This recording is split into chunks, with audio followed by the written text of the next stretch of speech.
Hi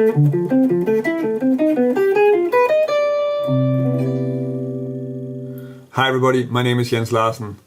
We are all practicing our scales and doing exercises, and hopefully you're also taking these exercises and trying to make some lines with them. You want to do that because that's when you really know that you can play the things that you're practicing, and it's of course also a really great way to expand your vocabulary. In this video I want to show you how you can take some of the fairly common scale exercises that you're probably already doing and turn them into lines and give you some strategies about using the things that you're practicing. And I also want to show you a few ways to sort of modify or adjust the way that you're practicing your scales so that you get some exercises that are really easy to turn into lines. If you want to learn more about jazz guitar and you want to get better at playing over changes and check out some interesting chord voicings or arpeggios, then subscribe to my channel. If you want to make sure not to miss anything, then click the little bell notification icon next to the subscribe button. Let's just start with a really basic exercise that I'm sure you're already checking out. So that would be the Diatonic Triads, and if we do that in the key of C major, that could be something like this.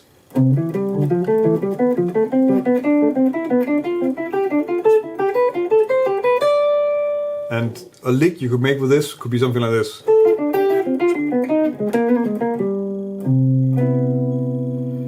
So really what I'm doing here is I'm taking the descending version of the exercise that I actually didn't play, so that would be...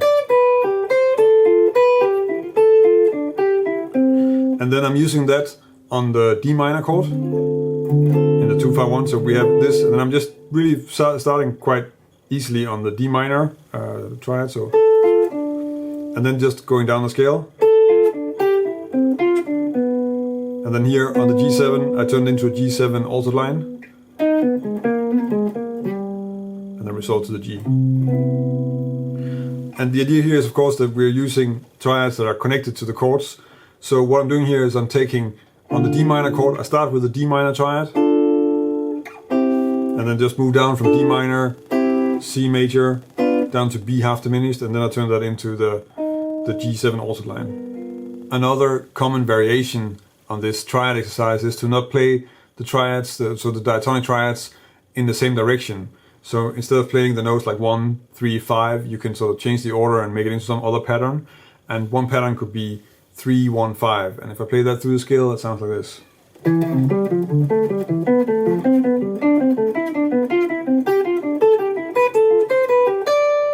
So of course, if you want to do this, you need to do the normal exercise first, and probably you want to do exercise like this as well. If you want to check out that, actually I have a video on scale practice where I talk about these exercises, and I'll try and link to it in the description of this video, but also in a card up there. A line with this exercise could sound like this.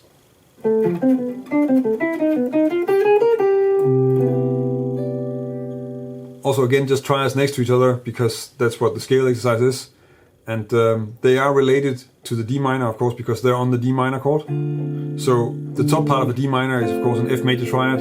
So I'm using an F major triad and I'm moving up the scale, so I'm moving F major, G, and then A minor, and that all kind of will work just fine on the D minor chord. Then from there I go into this G7 altered line, and that's sort of coming out of yeah, you could call that like a B major 7 sharp 5 arpeggio, in fact, which is a nice sort of sound to use on a G7 altered. And then that's resolved to the C major. Another great way of practicing triads is to not practice them in a position like this, but then also just to play them on a string set and then up in the neck. An exercise like that could be something like this.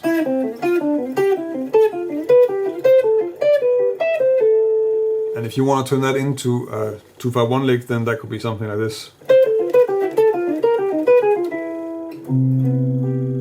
So here I'm really staying with, you can tell that when I'm playing like this, it's really easy to play the different triads kind of fast. So, and that's really nice to have these sort of triads that just keep moving as different colors across the fretboard. So, and then really what I'm doing is just taking different colors out of that one. And then when I'm on the, so I'm doing first the F down to E, and then down to D minor. So it's a little bit like we have one that's sort of really closely related to D minor, one that's a little bit less, and then back to one that's really related to D minor. And from here, on the G7 altered, I'm sticking with the triads idea just because that kind of works well to just stick with that sort of melodic movement of a descending triad. And the first one is an E flat, which is like this, if you play it as an upper structure for a G7. So that's really like a sharp 9 and a flat 13 and the root. And then the next one is an F diminished triad, which is really just sort of the upper part of a G7 flat 9. So really also getting a very clear G7 altered sound, and then I'm resolving that to the third of the C major 7. But of course, when I'm doing this movement, so if I play it as chords, it would be something like this. And then instead of going up to E flat, I can also go down to D flat. And then go up. And then resolve that. And if I do that in a line, that sounds like this.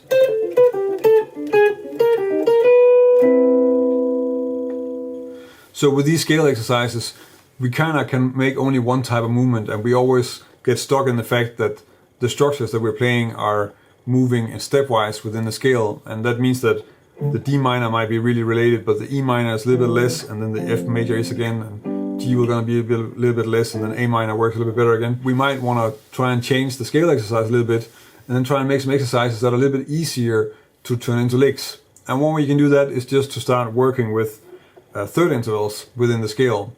So let's see, so if I do the triads again, and then now I'm gonna do them within the scale, not stepwise, but in triads. So that means first D minor, and then F major, and then A minor, C major, E minor, and G major. So that scale exercise just like this. If we think of this from a sort of a D minor point of view, which is of course the way I try to lay it out here, then we have D minor that works really well, and F major of course also, and A minor will work, and then now we get the ones that are a little bit more vague on the D minor, because C and E minor and G are probably not going to be that useful, but we have these other ones that are close to each other that we can start using. And if we play those in a pattern, then we can make a line, and that could sound like this.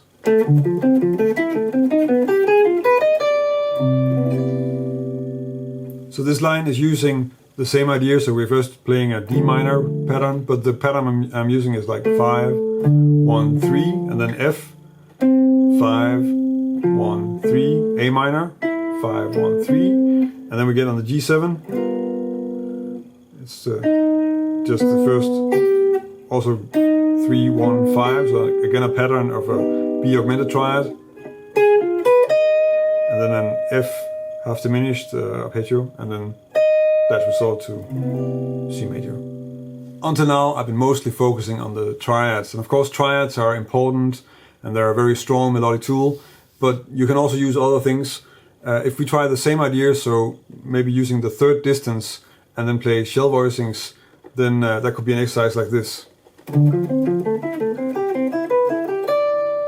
So here I'm just starting on D, and then I'm playing the shell voicings that are found, so diatonic shell voicings from C major, so D minor 7, F major 7, A minor, and then C major 7, and then this sort of strange 2-string version of an E minor 7 shell voicing.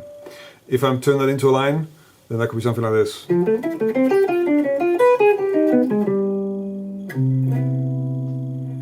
Using this approach, where you're trying to move your scale exercises from being more than just stepwise, but then maybe using the diatonic thirds a bit more, is a really useful thing, because the structures you end up with, as long as you're doing arpeggios, so just triads or seventh chords or stuff like that, are going to be a lot more easy to put together, because you're going to have more common notes. They're going to be closer to being inversions of each other, and that means that they work really well if you want to put them together as a melody over a chord.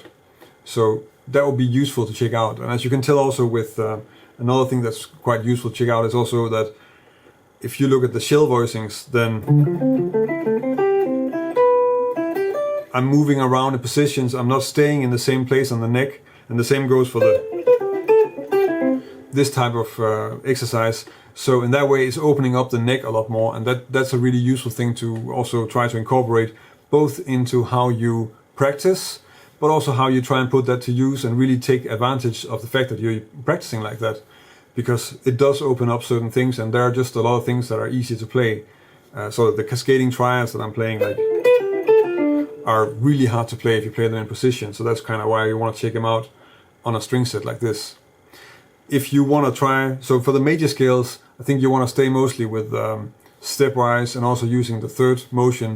If you're playing something that's coming out of melodic minor, like in this case the G7 altered, you can also start experimenting with sort of moving around in fifths and fourths.